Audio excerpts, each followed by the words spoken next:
भक्तों, हिंदू धर्म में शादीशुदा महिलाओं के हाथ में चूड़ियां न हो तो इसे अधूरा श्रृंगार माना जाता है।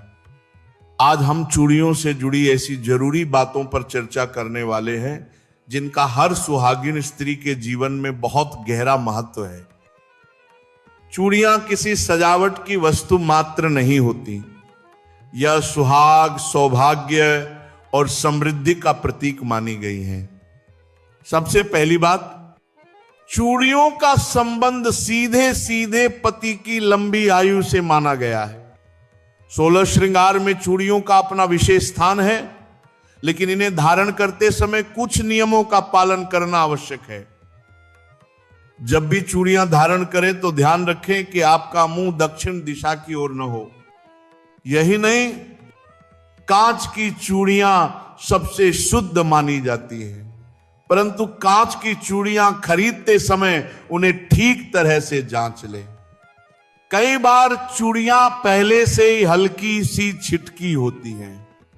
टूटी हुई कांच की चूड़ियां बेटियों द्वारा पहनने पर पिता और भाई को धन हानि का योग बनता है। इसीलिए चूड़ियां खरीदते समय हर चूड़ी को अलग अलग घुमाकर देख लें। अगर आपको कोई टूटी हुई चूड़ियां मिले तो उन्हें अलग रख दीजिए और फेंक दीजिए। इससे कोई दोष नहीं लगता, क्योंकि टूटा हुआ आभूषण कभी शुभ नहीं माना गया।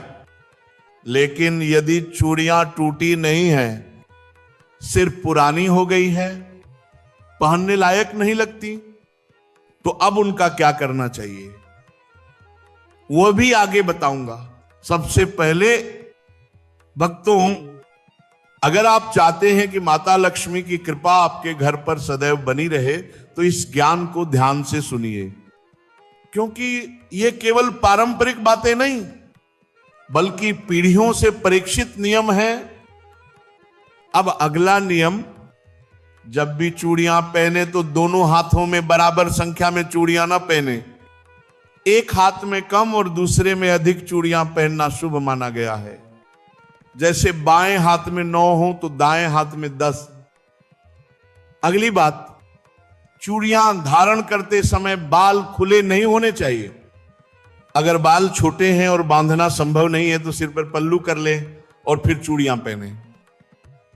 सोने की चूड़ियों के संबंध में विशेष नियम कहा गया है कि उन्हें कभी भी एक हाथ में अकेले न पहने। अगर सोने की चूड़ियां पहनी हैं तो दोनों हाथों में धारण करें। एक हाथ में सोने की चूड़ी और दूसरे में घड़ी या ब्रेसलेट पहनना शुभ नहीं माना गया है। अब बात आती है शाखा, पोला या कंगन के बारे में। जब भी आप सिंदूर लगाएं तो उंगली में बचा थोड़ा सा सिंदूर कंगन या पोल में लगा दें। इससे सुहाग की रक्षा होती है और दांपत्य जीवन में स्थिरता आती है। अगर चूड़ियां पहनने से किसी को एलर्जी होती है या अधिक चूड़ियां धारण करना संभव नहीं है तो शाखा, पोला अवश्य धारण करें और चाहें तो सिर्फ 2 चूड़ियां पहन सकती हैं। यह अशुभ नहीं माना जाता। यदि आपने नई चूड़ियां पहन रखी हैं और घर में कोई अशुभ समाचार आ जाए तो वे चूड़ियां दोबारा किसी पूजा में मत पहनिए, क्योंकि वह अब पवित्र नहीं रही। यदि चूड़ियां पहनकर आपने कभी मांसाहार या शराब का सेवन कर लिया हो तो अगली पूजा से पहले चूड़ियों को साफ करके धारण करें। लाख की चूड़ियां सबसे शुभ मानी गई हैं। इन्हें पहनकर पूजा करने से सौभाग्य बढ़ता है और पति पत्नी के बीच प्रेम और स्थिरता बनी रहती है। श्वेत और काली चूड़ियां सुहागिन महिलाओं को कभी नहीं पहननी चाहिए। लाल, पीली, हरी, गुलाबी चूड़ियां अत्यंत शुभ मानी गई हैं। ध्यान रहे, अपनी चूड़ियां किसी और को न दें और किसी और की चूड़ियां स्वयं न पहने। इससे घरेलू कलह और रिश्तों में दूरी आ सकती है। सूर्यास्त के समय अर्थात प्रदोष काल में चूड़ियां न पहने।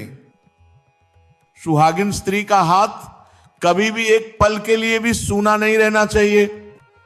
इसलिए जब चूड़ियां बदलें तो एक दुपट्टा हाथ में लपेट लें। इससे हाथ सूना नहीं माना जाता। नई चूड़ियां मंगलवार के दिन न खरीदे। शुक्रवार का दिन अत्यंत शुभ माना जाता है। अब बात आती है पुरानी चूड़ियों को कहां रखना चाहिए। कई महिलाएं पुरानी चूड़ियां कचरे में फेंक देती हैं। ये अत्यंत अशुभ माना गया है। पुरानी चूड़ियों को एक डिब्बे में इकट्ठा कर ले और जब भी किसी पवित्र नदी, तीर्थ स्थल या जलधारा के पास जाए तो इन्हें वहां विसर्जित कर दे। ऐसा करने से सुहाग की रक्षा होती है और देवी माता की कृपा बनी रहती है। अगर ये चूड़ियां आपने पीरियड्स के दौरान पहनी थी तो पीरियड्स खत्म होने के बाद स्नान करके शुद्ध होकर उन चूड़ियों को अलग रख दें और नई चूड़ियां पहने। अब बात आती है उन 5 चीजों की जिन्हें सुहागिन स्त्री को किसी से साझा नहीं करना चाहिए। मांग का सिंदूर, बिंदी, काजल, चूड़ियां और पायल। इन 5 चीजों का आदान प्रदान रिश्ता कमजोर करता है। अब भक्तों 16 श्रृंगार का महत्व समझते हैं। सिंदूर केवल सजावट नहीं, पति की लंबी उम्र का सबसे बड़ा प्रतीक। इसे सुबह स्नान करके दाहिने हाथ से लगाएं और रात को सोने से पहले हटाएं। बिंदी आज्ञा चक्र को सक्रिय करती है। लाल गोल बिंदी शुभ, काली बिंदी सिर्फ नजर दोष के लिए। काजल केवल श्रृंगार नहीं, मां का असली स्नेह। लेकिन काजल शुद्ध होना चाहिए। घी से बना हुआ काजल सबसे उत्तम माना गया है। नथ विवाहिता का पवित्र चिन्ह। टूटी नथ पहनना भारी अपशकुन। किसी और की नथ नहीं पहननी चाहिए। मेहंदी जितनी गहरी उतना सौभाग्य। अधूरी या फीकी मेहंदी को अच्छा संकेत नहीं माना जाता। मंगलसूत्र केवल गले की चैन नहीं, पति की रक्षा का प्रतीक। टूटा हुआ मंगलसूत्र कभी न पहने।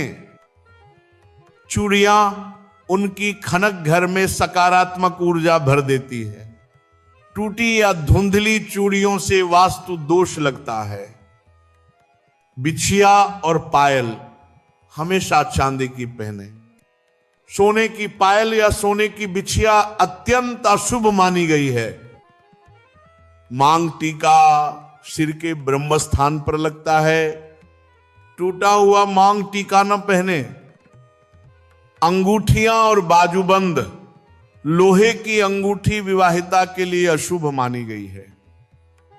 भक्तों, जब ये 16 श्रृंगार शुद्ध मन से धारण किए जाते हैं तो घर में माता लक्ष्मी का वास होता है, पति का जीवन लंबा होता है और दांपत्य में प्रेम और शांति बनी रहती है। दोस्तों, ये सारी बातें किसी डर के लिए नहीं बल्कि आपकी भलाई के लिए कही जाती हैं।